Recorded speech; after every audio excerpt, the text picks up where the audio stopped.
Shalom Akim, Shalom Akwathiam, Kol Halal Yahweh Bahashem Yahushai Bahashem, Rakak Radash, and double honors to the apostles and the elders of Great Millstone. Within relative recent news, Donald Trump proposed that he was going to build an iron dome over America, aka Babylon the Great. Now, one has to ask himself, why would Donald Trump want to build an iron dome, right? Now, in case you're unawares of what an iron dome is or the purpose that it serves, I want to cover it very quickly in this article and a short that I have queued up for you, all right? But for those of us who operate within the wisdom, knowledge, and understanding of the scriptures, America, which is also spiritually called Egypt and also spiritually is known as Sodom for obvious reasons, this place is going to be destroyed. But why is that? Because the whole world is headed towards World War III. As the scriptures tells us, the third woe is coming quickly.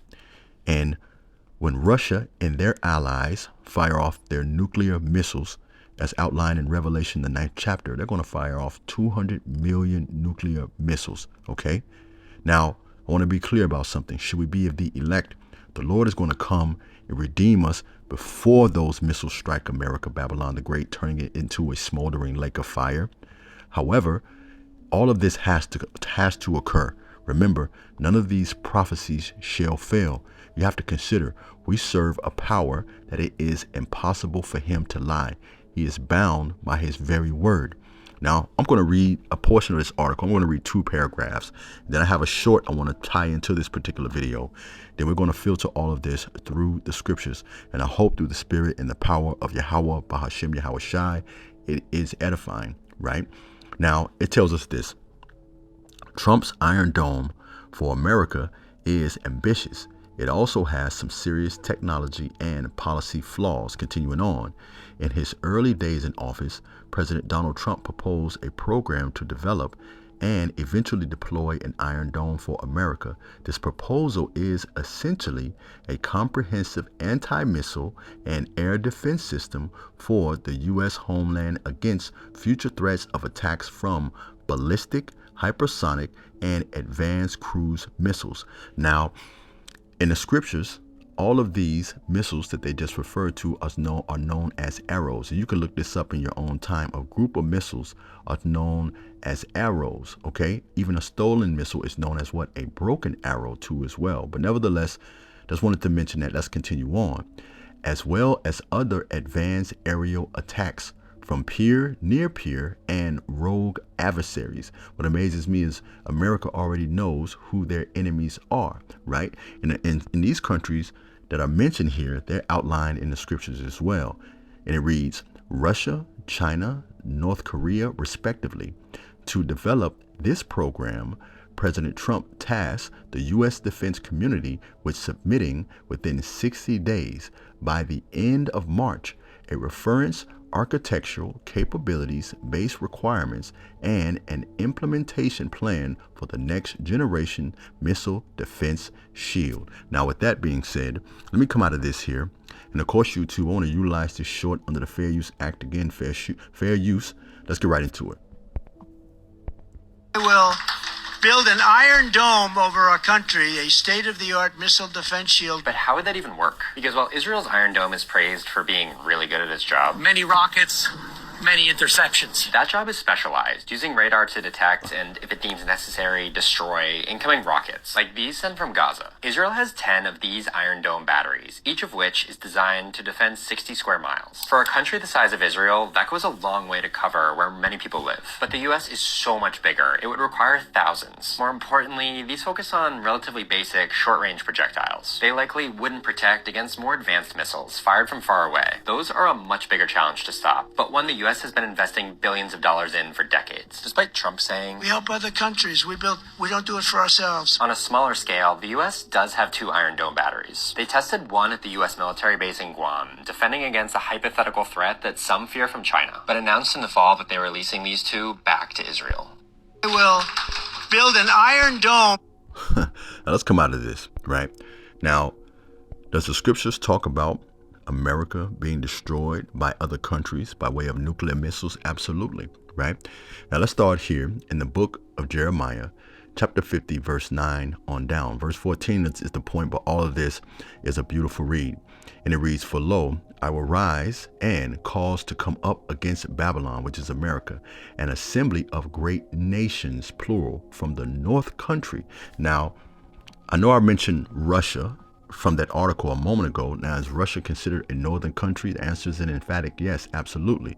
It tells us here very quickly in an overview, yes, Russia is considered a northern country as a large majority of its landmass lies in what? The northern hemisphere. Okay, now let's come out of this here. Let me grab another few precepts before I go back to Jeremiah.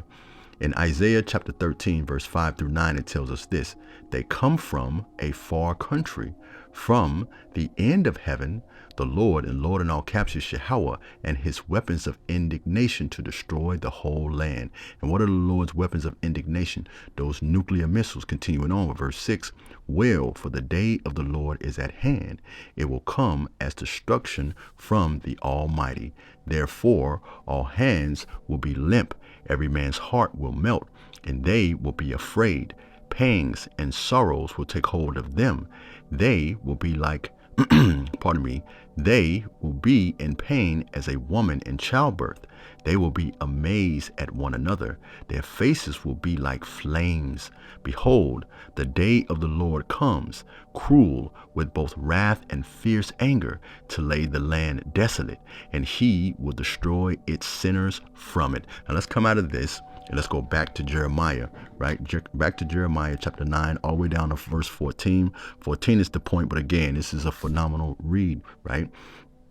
It tells us this: "For lo, I will rise and cause to come up against Babylon an assembly of great nations from the north country, and they will set themselves in array against her." Her who? America. "From thence she will be taken. Their arrows," again going into those nuclear missiles, "shall be as a mighty expert man. None shall return in vain." And why does it say a mighty expert man? Because the Lord is going to be directing those arrows. All right. Verse 10, "And Chaldea shall be a spoil. All that spoil her shall be satisfied, saith the Lord." And why is the Lord going to do all of this? Verse 11 tells us, "Because ye were glad, because ye rejoice, O ye destroyers of mine heritage." And who's the Lord's heritage? The children of Israel. Thus saith the scriptures, Joel chapter 3, verse 2. Okay, Israel, mine heritage, just loosely paraphrasing. As a matter of fact, I'll read that again. "Because ye were glad, because ye rejoice, O ye destroyers of mine heritage, because ye are grown fat as the heifer at grass, and bellows as bulls. Your mother shall be sore confounded." And what does verse 12 mean by your mother shall be sore confounded? That's referring to Great Britain, because America spawned out of Great Britain. Continuing on, "She that bear you shall be ashamed. Behold, the hindermost of the nations shall be a wilderness, a dry land, and a desert." Verse 13, "Because of the wrath of the Lord, it shall not be inhabited, but it shall be wholly desolate. Every one that goeth by Babylon shall be astonished, and hiss at her plagues." Verse 14, "Put yourselves in array against Babylon, round about, all ye that bend the bow. Shoot at her, spare no arrows, for she has sinned against the Lord." And what does this scripture mean by bend the bow and shoot the arrows? The bow is the nuclear silos. The arrows are the nuclear what? Missiles. Let's come out of this here, right? Let's come out of this. I like something the book of Ezekiel chapter 21 verse 9 through 11 says. It says, "Son of man, prophesy." And to prophesy means to say before it occurs, and say, "Thus saith the Lord."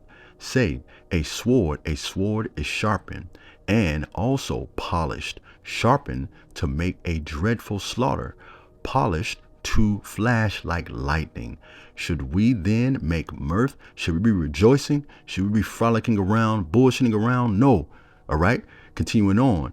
"It despises the scepter of my son, as it does all wood, and he has given it to be polished. That it may be handled. the sword is sharpened, and it's polished to be given into the hand of the slayer. And what is the scripture talking about when it mentions a sword is sharpened? All right, it's talking about those nuclear missiles as outlined in Isaiah chapter 14 verse 29.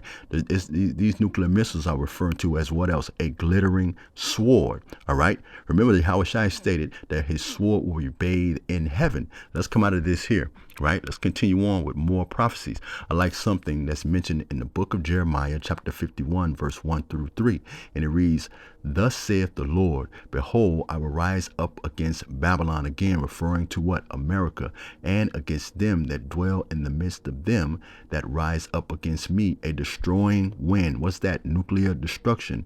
Verse 2, "and will send unto Babylon fanners." That's going into not only Russia, but also Russia's allies who are going to fire their missiles too as well. Those are considered the fanners, "that shall fan her, and shall empty her land, for in the day of trouble they shall be against her round about." Verse 3, "against them that bendeth like the archer bended his what? His bow." Again, going into the bow being a nuclear silos, right? And those arrows being what? The nuclear missiles. Bear with me 1 second, Baba Kusha. Continuing on with verse 3, "against him that bendeth let the archer bend his bow, and against him that lifteth himself up in his brigandine, and spare ye not her young men, destroy ye utterly all her host." Let's come out of this here, right? Again, we just reading the scriptures. We're just going into prophecy, because even in 2 Peter, he saw the destruction of America, aka Babylon the Great. All right. This is why he made this statement. It reads, "But the day of the Lord will come as a thief in the night, in which the heavens shall pass away with a great noise, and the elements shall melt with fervent heat. The earth also and the works that are done therein shall be" what? "Burned up." And what's going to make the elements burn with fervent heat? That's nuclear missile destruction, man. That nuclear warfare. Let's come out of this here, right? Let's go to Second Ezra chapter 16 verse 13 on down. I'm just going to grab a few precepts out of this, right? And it reads, "For strong is his right hand that bendeth the bow, his arrows that he shooteth are sharp, and shall not miss." And what are we referring to? Again, those nuclear missiles. When they begin to be shot to the ends of the world, because America at one point was referred to as what? The end of the world. Verse 14, "Behold, the plagues are sent, and shall not return again until they have come upon the earth. The fire is kindled, and shall not be put out until it consumes the foundation of the earth." Verse 16, "Like as an arrow which is shot of a mighty archer returneth not backward, even so the plagues that shall be sent upon the earth shall not return again." See, total destruction is coming to this place, man. And there's nothing that Donald Trump or a nuclear defense Iron Dome system will be able to do about it, man. Let me give 2 more precepts, right? Let's go into those nuclear missiles in Revelation chapter 9, verse 16 through 19, because as it's going to mention here, as a matter of fact, let me just read the scriptures, because all of this is symbolic language that's going into those nuclear missiles, those nuclear silos, those ballistic missiles, so on and so forth. And it reads, "And the number of the army of horsemen," and horsemen, that represents what? Those missiles having horsepower, how fast they were moving, were like, the scriptures tells us 200,000 what times what? 1,000. Now I want to do some simple math here, right? You take 200,000 and you multiply it times 1,000, and what does it give you? It gives you 200 million. Okay, let me come out of this here. Read that again from the top. Verse 16, "And the number of the army of the horsemen were 200,000. So that means 200,000 times 1,000. And I heard the number of them. And thus I saw the horsemen in the vision, and them that sat on them, having the breastplates of fire and of jason and brimstone, and the heads of the horses were like the heads of lions, and out of their mouths issued fire and smoke and brimstone. By these a third that was the third part of men were what? They were killed by the fire and by the smoke and by what? The brimstone which issued out of their mouths. It's talking about that destruction that occurs when the nuclear missiles hit. Verse 19 is the point. For their power is in their mouth and in their tails, for their tails were likened unto serpents, and the heads, and had heads, and with them they do hurt. And what's going to bring about all that destruction? Again, the nuclear missiles that's going to hit this place and turn it into a lake of fire. And we'll finish here in Revelation, the 18th chapter, in the 21st verse, because even the angels are going to be directing, going to be guiding, and making those missiles hit their target with perfection. This is what the book of Revelation, the 18th chapter and the 21st verse read. Then a mighty angel picked up a boulder, and that boulder is referring to what? A large nuclear missile. Then a mighty angel picked up a boulder the size of a large millstone and threw it into the sea and said, with such violence the great city of Babylon, which is America, will be thrown down, never to be found what? Again. See, going back to that very article that we talked about from the very onset, there won't be anything Donald Trump or any nuclear defense system will be able to do to prevent or circumvent prophecy. And I hope through the spirit and the power of Yahweh Bahashim Yahweh Shai, this quick video has been edifying. Shalom.